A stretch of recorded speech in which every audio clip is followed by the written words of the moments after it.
Berlatar di negara Amerika Serikat, kita diperkenalkan sepasang kekasih yang hidupnya sangat bahagia bernama Casey dan Juliet. Diketahui Casey sendiri merupakan seorang buruh harian yang ingin segera melamar Juliet.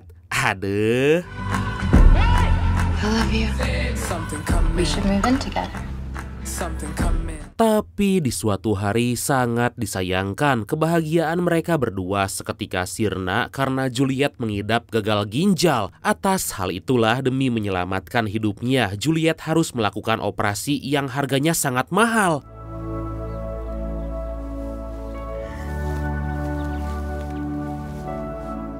Sementara itu di waktu yang sama terlihat dua orang pria sekaligus partner bisnis bernama Geran dan Hagen yang lagi melakukan pertemuan di sebuah restoran. Ternyata mereka merupakan bandar narkoboy besar yang menguasai wilayah Amerika. Di sana Geran yang gak terima kalau Hagen mengambil keuntungan lebih besar darinya memutuskan untuk gak lagi bekerja sama dengan Hagen.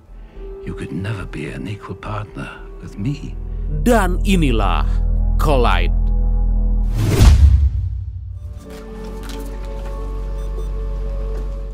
Beberapa waktu kemudian, karena biaya operasi transplantasi ginjal sangat mahal, secara mengejutkan, Casey yang ternyata merupakan mantan pencuri handal sekaligus anak buah Geran diantar oleh temannya yang bernama Matthias meminta pekerjaan untuk biaya operasi Juliet. Pada kesempatan itulah Geran menyuruh Casey dan Matthias agar mencuri truk pengangkut narkoboy milik Hagen. Dan karena truk tersebut dilengkapi oleh kamera pengintai dan pelacak GPS yang terus menyala, Geran memerintahkan mereka agar berhati-hati sebab dibalik semua itu ternyata si sopir truk merupakan seorang psikopat. Are you the racehorse or are you a walker? Dengan imbalan sebesar $250.000 atau sekitar 4 miliar rupiah lah, lebih dari cukup untuk biaya operasi Juliet. Sebelum melakukan pekerjaannya, Casey meminta izin pada Juliet kalau dia akan kembali menjadi seorang penjahat demi dirinya. Dan walaupun Juliet sempat gak mengizinkan Casey untuk kembali ke lingkaran setan, tapi Casey yang gak ada jalan lain lagi menulis sebuah surat untuk Juliet dan tetap pergi bersama Matthias untuk melakukan pekerjaan nekat mereka.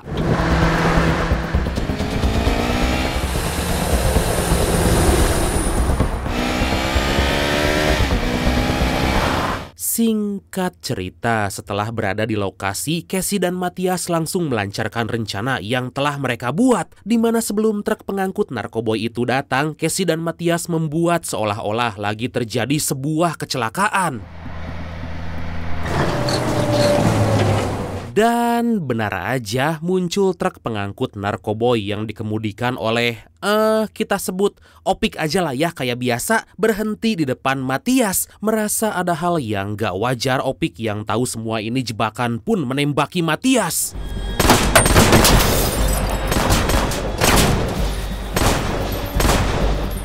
Beruntung sebelum mobil yang terdapat Matthias di dalamnya meledak, Casey segera melompat dan menghajar Opik habis-habisan. Melihat Opik yang bisa membalikan keadaan dan akan membunuh Casey, Matthias yang gege pun segera menolong Casey dan berhasil membuat Opik terkapar gak sadarkan diri. Casey dan Matthias segera melucuti GPS dan memindahkan ke mobil yang dikendarai Matthias. Kemudian Casey mengganti pakaiannya dengan yang digunakan Opik dan mengemudikan truknya seakan gak terjadi apa-apa.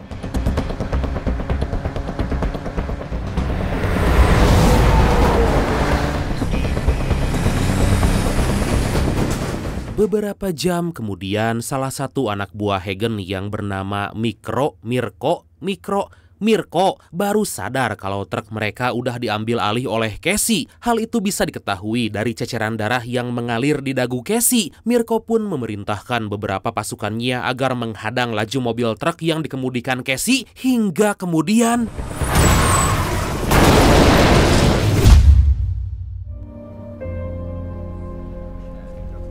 Keesokan harinya, karena Casey gak kunjung datang ke tempat pertemuan, Matias yang takut terjadi sesuatu pada Casey terus-terusan menghubunginya. Sementara itu, ternyata Casey kini dibawa ke hadapan Hagen untuk bertanggung jawab atas apa yang dia lakukan. Beautiful daughters, they would severely chastise me!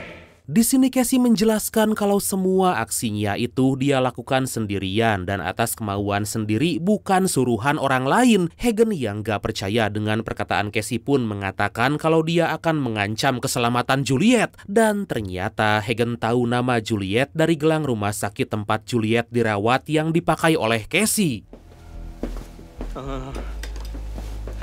Setelah kepergian Hagen, salah satu anak buah Hagen langsung menyerang Casey dan berniat untuk menghabisinya. Beruntung sebelum hal buruk terjadi, Casey bisa membalikan keadaan dan segera kabur melarikan diri.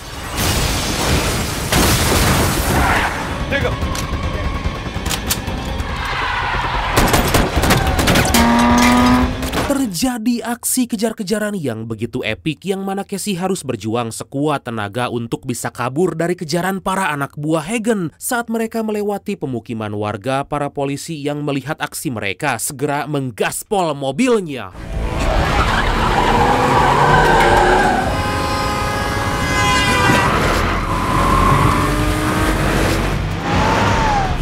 Hingga di suatu momen saat Casey dalam keadaan terpojok karena terus ditembaki oleh anak buah Hagen, secara mengejutkan muncul mobil polisi dari arah berlawanan yang kehilangan kendali menabrak mobil Casey. Beruntung dalam kejadian itu Casey hanya mengalami luka-luka kecil dan karena peristiwa itu Casey malah menemukan tumpukan uang simpanan Hagen yang disembunyikan dalam pintu mobil. Wow! Dengan tergesa-gesa, Casey pun mengambil semua uang-uang itu dibungkus dengan balutan kain putih dan segera kabur. Sayangnya perbuatan Casey sempat dilihat oleh polisi dan anak buah Hagen yang langsung mengejar Casey.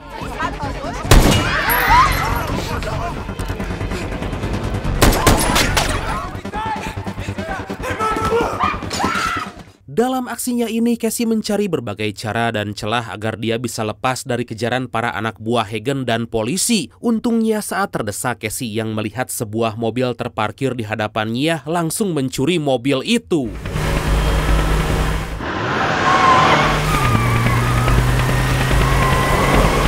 Di tengah perjalanan, Casey menghubungi Matias menceritakan apa yang dia alami dan menyuruhnya untuk menjemput Juliet di rumah sakit. Atas perintah dari Casey, Matias pun segera pergi ke rumah sakit.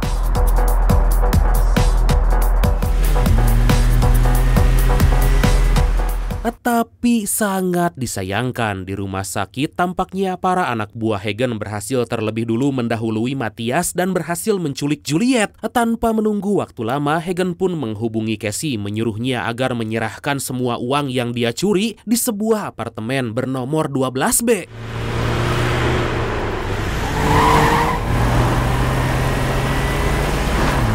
Alih-alih menuruti perintah dari Hagen, Casey malah menghubungi Geran dan menawarkan kesepakatan yang dimana Casey akan menyerahkan semua uang Hagen yang berhasil dia curi senilai 5 juta euro atau sekitar 88 miliar rupiah dan hanya minta 200.000 euro aja asalkan Geran mau menyelamatkan Juliet yang kini disandra di apartemen bernomor 12B di lokasi yang dia berikan.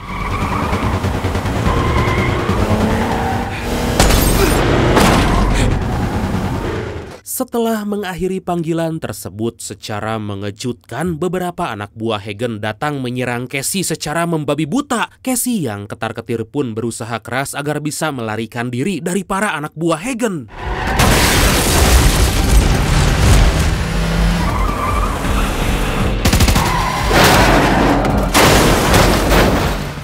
Meskipun Casey sempat menyingkirkan banyak sekali anak buah Hagen, sayangnya anak buah Hagen yang lain terus berdatangan menyerang Casey tanpa ampun. Saat anak buah Hagen tinggal sedikit lagi dan ban mobil Casey berhasil ditembak, tiba-tiba Layaknya sebuah keajaiban, Casey yang terpontang-panting dan mengalami kecelakaan masih sehat walafiat dan hanya mengalami luka-luka kecil. Kesempatan itu pun dipakai Casey untuk memindahkan semua uang hasil curian ke dalam sebuah koper.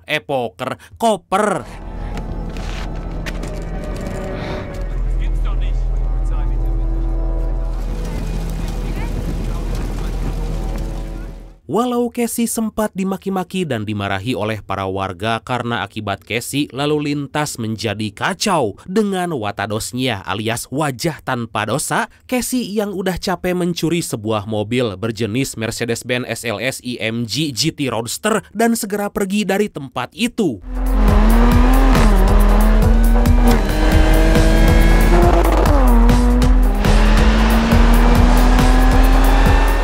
Di tengah perjalanan, Casey dihubungi oleh Matthias kalau Juliet udah dibawa pergi oleh para kelompok Hagen ke tempat lain. Di tengah perasaan sedihnya itu, Casey kembali dibuat pusing karena bahan bakar mobilnya yang hampir habis. Beruntung pom bensin ternyata gak jauh dari Casey saat ini, membuatnya segera menepikan mobilnya. Tapi saat Casey akan membayar dengan uang pecahan 500 euro, si kasir yang gak menerima uang besar gak mau melayani Casey. I know you don't know me, but I'm not a bad guy. Setelah mendengar penjelasan dan curhatan dari Casey, si kasir pun akhirnya mau membantu Casey. Tapi tiba-tiba gak lama kemudian Hagen dan beberapa anak buahnya muncul dan memasuki toko.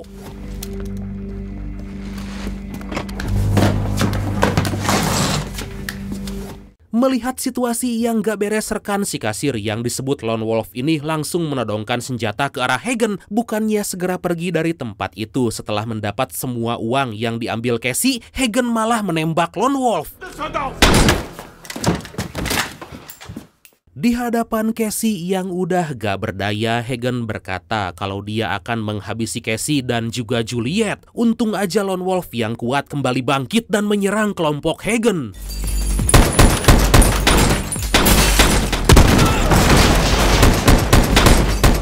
Casey langsung kembali mengambil koper dan gak hanya itu aja, Casey yang udah terlanjur kembali melakukan tindakan kejahatan mencuri mobil Hagen yang terparkir. Mobil keren itu berjenis Aston Martin Rapid S tahun 2014 berwarna biru.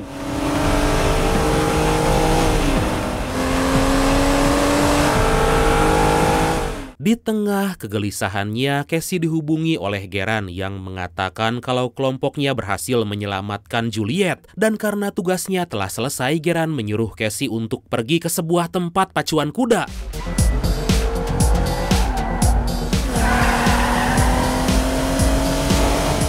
Singkat cerita, setibanya di lokasi, Casey segera menyerahkan semua uang dan meminta Geran agar dipertemukan dengan Juliet. Saat Geran membawa Casey untuk bertemu dengan Juliet, secara gak diduga ternyata Geran salah membawa orang. Aduh, karena Geran mengira saat itu Casey mengatakan apartemen nomor 12D bukan 12B. Untung aja gak 36B.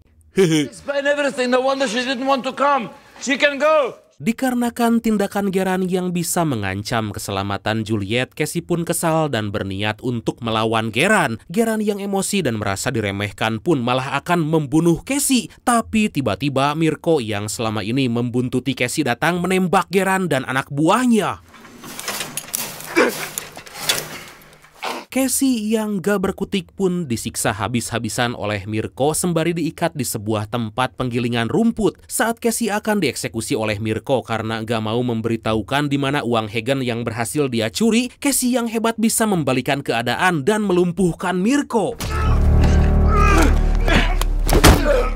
Melihat ada kesempatan, Casey segera mengambil uang yang dia berikan pada Geran dan mencuri mobil berjenis Jaguar F-Type Coupe berwarna kuning tahun 2014 milik Geran. Gak lama setelah Casey pergi, Geran tersadar dan langsung mengecek lokasi Casey saat ini melalui GPS yang terpasang di mobilnya.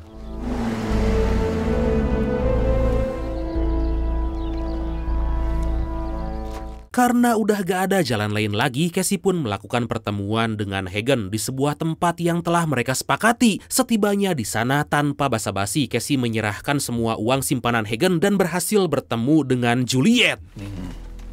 Steal across the sky. Saat Hagen lagi memberi pujian pada Casey, Geran yang emosi datang ke tempat itu melumpuhkan beberapa anak buah Hagen. Karena suara tembakan dari Geran, pihak kepolisian pun berdatangan menyuruh mereka keluar menyerahkan diri.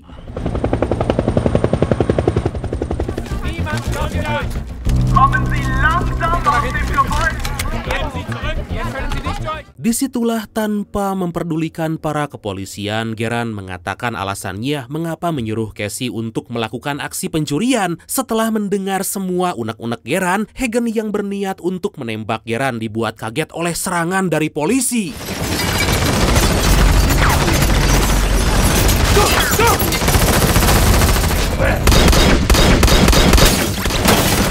Dalam aksi yang menegangkan itulah Casey segera menyelamatkan Juliet sembari mengambil kembali koper yang berisi semua uang Hagen. Hagen yang juga takut pun meninggalkan Geran yang berjuang sendirian melawan para polisi.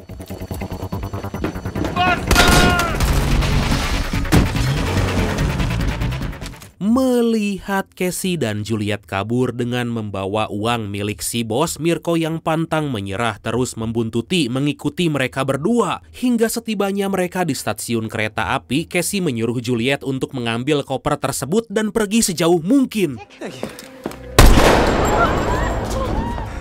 Setelah kepergian Juliet, Casey segera melompat saat kereta api datang, membuat Mirko yang terus menembaki Casey berhasil tewas di tangan para polisi. Tapi sayangnya, ternyata di sisi lain Casey juga berhasil ditangkap.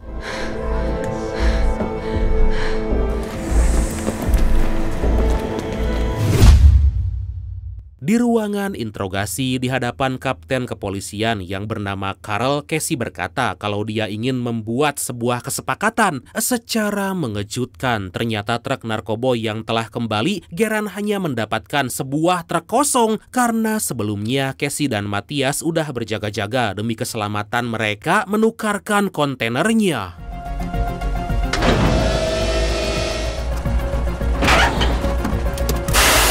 Akhirnya demi mendapat sebuah penghargaan dan gelar karena bisa menangkap bandar narkoboy terbesar di Amerika, Carl pun mau bekerja sama dengan Casey yang langsung menyerahkan kontainer bermuatan kokain milik Hagen.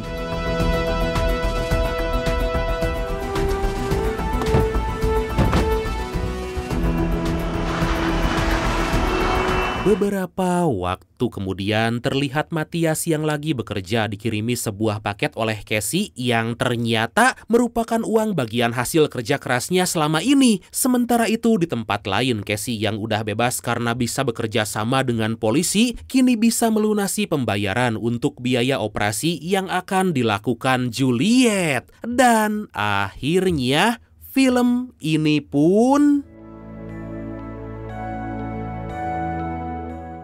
tamat. Gimana? Seru kan? Oke, karena hujan turun dengan lebat dan jemuran belum saya angkat, maka langsung aja ya. Oke bradku, makasih banyak udah nonton sampai akhir. Seperti biasa, mohon maaf karena masih banyak kekurangan. Semoga kalian dan keluarga sehat selalu. Salam sukses, salam santuy, dan see you next time. Bye-bye. I spit so sharp, so freezing, so cold. Behold, frostbite they feeling. I could tear you apart or I could go heal them. Don't believe in fate, don't believe in ceilings. I just need a taste and my mind starts peeling. I don't pace myself, I grind on kneeling. Got lust for change, I just love the feeling. I ain't gonna give up. Got too little time, I'ma live up. Head down, push forward through the tough times. Cause anything worth doing is a tough climb. And I ain't gonna give up. Got too little time, I'ma live up. Head down, push forward through the tough times. Cause anything worth doing is a tough climb. Cause I'ma live life for the fight, yeah, I'm here to get it. I got drive, got sight, always have a vision. I don't lie at night, I be in my feelings. I'ma be fine, need time and I'll soon be winning. I live life for the fight, yeah, I'm here to get it. I got drive, got sight, always have a vision. I don't lie at night, I be in my feelings. I'ma be fine, need time and I'll soon be winning. I can feel the blood creeping up from the heathens. Got